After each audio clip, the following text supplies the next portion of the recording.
안녕하세요. 토요미스테리 디바제시카입니다.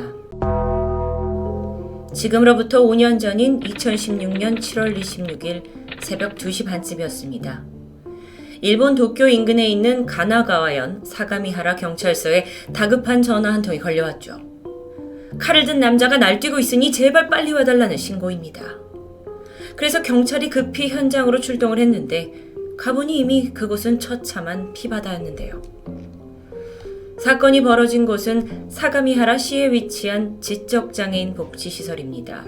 이름은 스쿠이야마 유리원이었는데 지난 1965년에 개원을 한 이곳은 부지가 대략 3만 제곱미터입니다. 그러니까 약 축구장 4개를 붙여놓을 만큼 상당한 규모를 가진 곳이죠.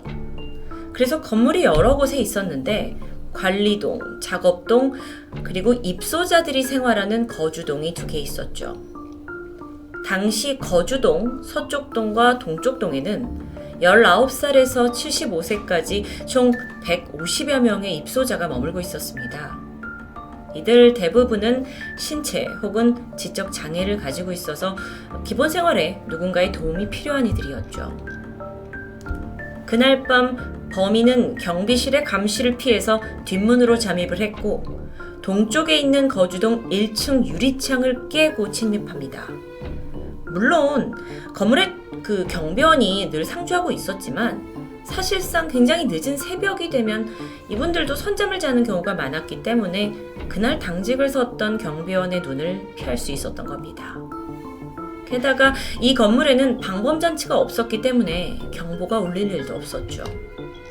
그렇게 무사히 내부로 진입한 범인은 그냥 이후에 무차별적으로 눈에 보이는 사람들에게 칼부림을 했습니다. 정말 새벽에 날벼락이었는데요. 그의 손에 목숨을 잃은 피해자가 무려 19명. 이 중에는 9명의 남성과 10명의 여성이 있습니다. 모두 복지시설에 있던 입소자들이었어요. 피해자들을 좀 살펴보면 사망한 19살 여성은 복부를 찔려서 복강 뇌출혈로 사망을 했고요. 또 다른 40세 여성은 허리와 폐가 찔려서 목숨을 잃게 됐는데 가만히 살펴보면 대부분의 피해자들이 상반신에 집중적인 상처를 입었습니다. 이 외에도 24명이 심각한 중상을 입었고요. 경찰이 현장에 도착을 했을 때 범인은 이미 달아난 후였습니다.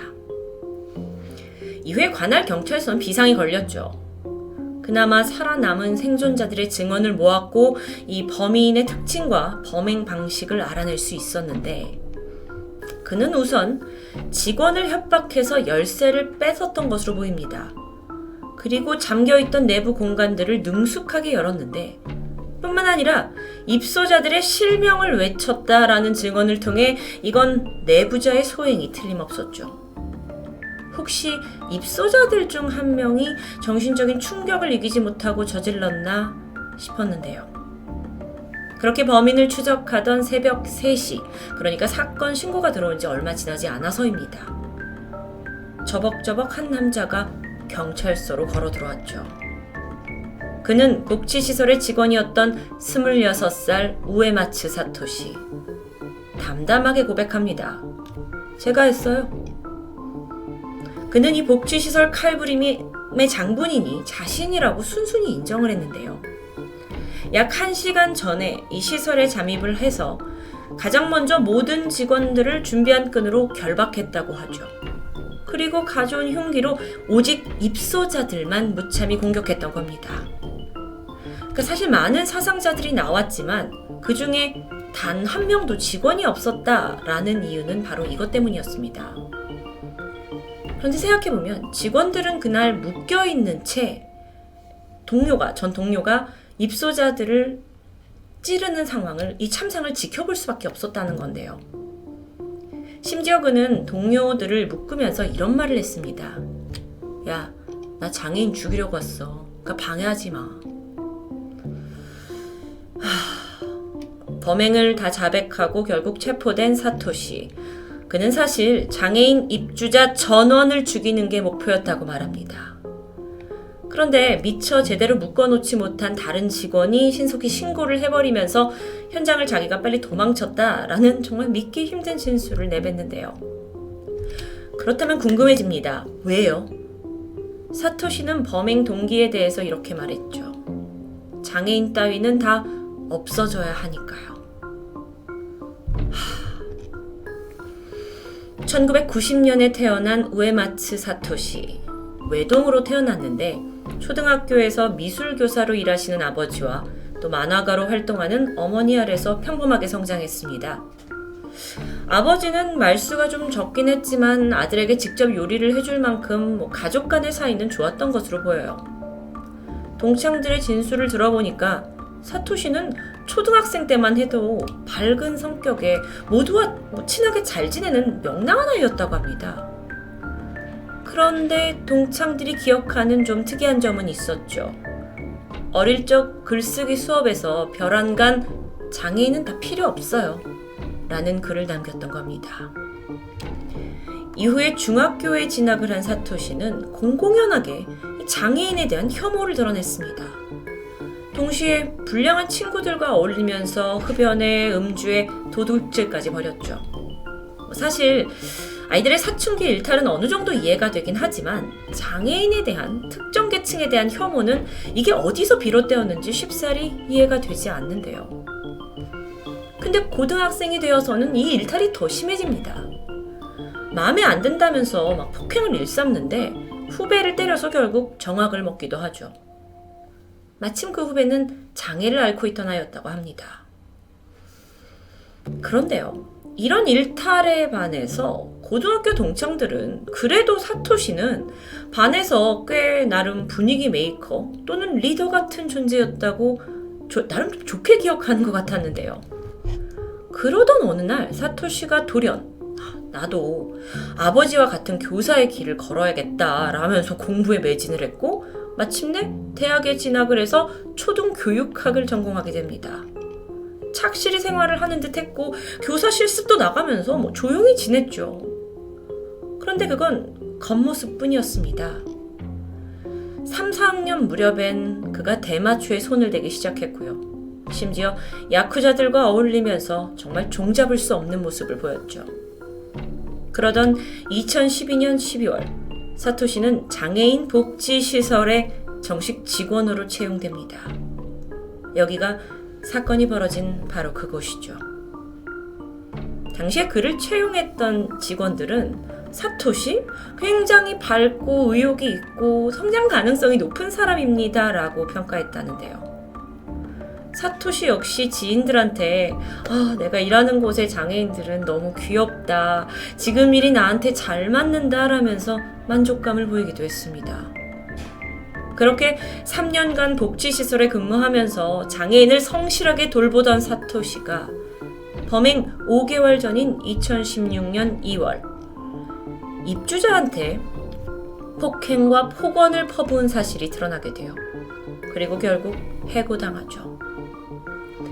추후에 사토시가 이 모든 사건에 대해서 해고에 대한 원망과 분노로 범행을 계획했다고 말하긴 했습니다.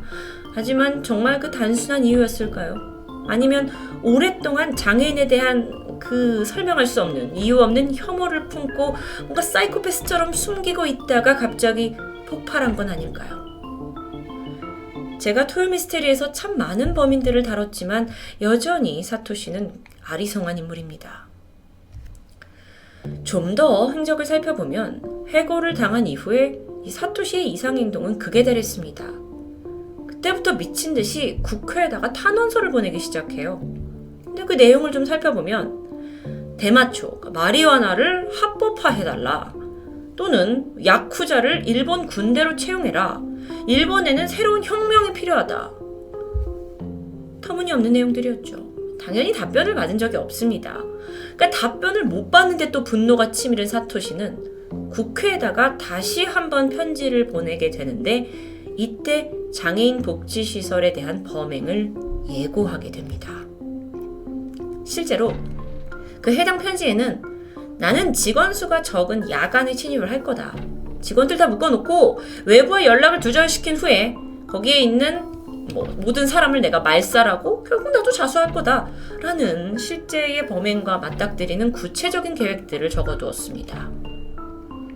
그리고 이 편지의 말미에는 또 한번 또라이 같은 내용들이 나열되어 있었는데, 이 모든 건 일본과 세계 평화를 위해서 수행하는 거다.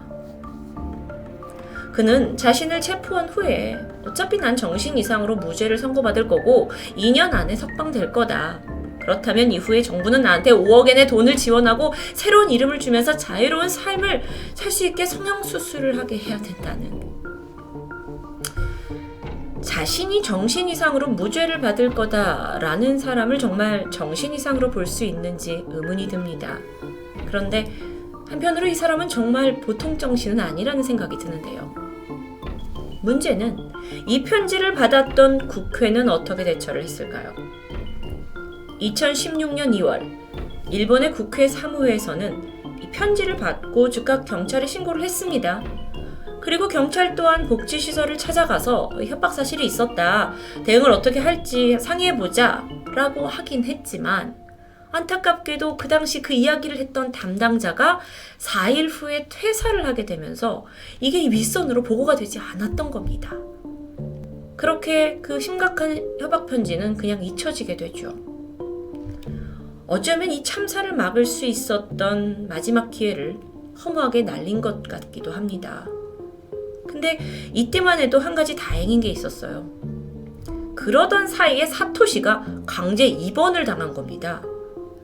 사실 이미 복지시설에 근무할 때부터 좀 이상한 행동을 보였다고 하는데, 이걸 눈여겨보던 한 동료가 이걸 신고하게 되면서 입원을 하게 된 거죠. 사토시가 인근 대학병원에 수감이 되었고 정신병동에 있게 됐는데, 여기에서 비사회성 인격장애를 진단받습니다. 자, 그런데 이번 한 달 만인 3월에 담당 의사가 이 사람은 타인에게 해를 끼칠 우려가 없다라는 진단과 함께 그를 퇴원 조치하게 되죠. 사토시가 범행을 마음먹게 된 건 7월 25일이었습니다. 길을 걷던 중에 다른 행인과 우연히 시비가 붙었다고 하는데, 그때부터 누군가 나를 지켜보고 있다라는 피해망상에 시달렸던 겁니다. 그러면서 더 이상 지체할 수 없다고 생각했고, 사토시는 집에서 칼 여러 개를 챙겨서 마트에서 망치와 끈을 구입해서 차분하게 하나씩 범행을 준비합니다. 이후에 또 다른 이해하기 힘든 행적을 보이는데, 호텔방 하나를 빌려요. 그리고 거기서 머리를 금발로 염색하죠. 저녁 9시쯤 되니까 평소 마음에 품고 있던 지인 여성을 만나서 고급 식당에서 식사를 합니다. 나름대로의 최후의 만찬을 즐긴 걸까요? 그리고는 잠시 호텔에서 쉬다가 자정이 딱 넘으니까 복지관으로 향해서 계획했던 칼부림을 벌였던 겁니다. 범행 당시 그는 부엌칼에 회칼까지 총 5개의 흉기를 지니고 있었고요. 공격해서 날이 부러질 때마다 칼을 교체하는 그런 치밀함을 보이기도 했습니다. 사토시는 범행 후에 경찰에 출두하기 직전 2시 50분에 트위터를 통해 이런 피드를 남기게 되죠. 세계 평화를 위해서 뷰티풀 재팬. 이 코멘트와 함께 올라온 셀카입니다. 이후 그는 편의점에 들려서 화장실을 이용했고, 손과 몸에 묻은 피를 씻어낸 후에 태연히 배가 고팠는지 과자와 빵을 사 먹기도 했죠. 이게 봤을 때 여러모로 제정신이 아닌 건 분명합니다. 조사를 받던 과정에서도 황당했는데, 사토시가 내가 장애인들을 구해준 거다 라면서 아주 황당한 발언을 했어요. 그들을 죽음으로 이끈 게 오히려 도와준 거다라는 뜻이겠죠. 게다가 호송차에 올라타면서 활짝 웃는 모습이 포착되면서 이건 정말 일본 내에서 길이길이 남을 사진이 돼버렸죠. 저도 이번 해에 봤던 것 중 범인의 가장 무서운 웃음이 아닌가 싶습니다. 그런데요, 지금까지 봤을 때는 얘는 분명 정신 이상자가 분명한데 그렇게 법망을 피해갈 수도 있지 않을까요? 첫 공판에서 사토시는 자신이 정신병이 있고 게다가 사건 직전에 대마초를 폈기 때문에 이건 명백한 심신미약이라고 주장합니다. 하지만 법도 그렇게 호락호락하진 않았죠. 검찰이 조사를 해본 결과 그가 건물에 침입한 후 관리자 컴퓨터를 살펴봤는데 그러면서 당직 근무표를 자세히 본 겁니다. 왜 봤을까? 이 행동은 내부에 혹시 나보다 체격이 더 좋은 직원이 있는지를 알아보기 위해서였죠. 이렇게 철저한 행동을 봤을 때 이건 결코 심신미약으로 보기는 힘듭니다. 사토시가 단단히 착각하는 부분을 좀 더 정확하게 짚고 넘어가자면 전문가 감정 결과 사토시가 인격장애를 진단받습니다. 그런데 이건 형사 책임 유무와 또 구형을 받는 데 영향을 끼치는 정신병과는 분명히 구분된다는 거죠. 인격장애는 질환이라고 하기보다는 인간의 고유한 성격으로 분류가 되기 때문에 사이코패스 혹은 소시오패스 성향을 지니고 있다고 해도 이걸 가지고 결코 심신미약으로 판단하지는 않는 겁니다. 결국 재판에서 그는 사형 판결을 받습니다. 그날에도 패정선언 직후에 긴박하게 손을 들면서 발언을 좀 하게 해달라라고 요청했지만 무참히 철회당했죠. 한 정신이상자가 휘두른 칼에 힘없이 무고한 생명들이 쓰러졌습니다. 특히나 이게 사회적 약자를 향한 혐오에서 비롯되었기 때문에 더욱더 허탈했는데요. 과연 사토시의 이런 혐오가 어디에서 시작되었는지는 밝혀낼 수 없었지만 일본에서는 이 사건이 인격장애의 극단적인 케이스로 역사적으로 오래 남을 사건이 될 것은 확실해 보입니다. 토요미스테리 디바제시카였습니다.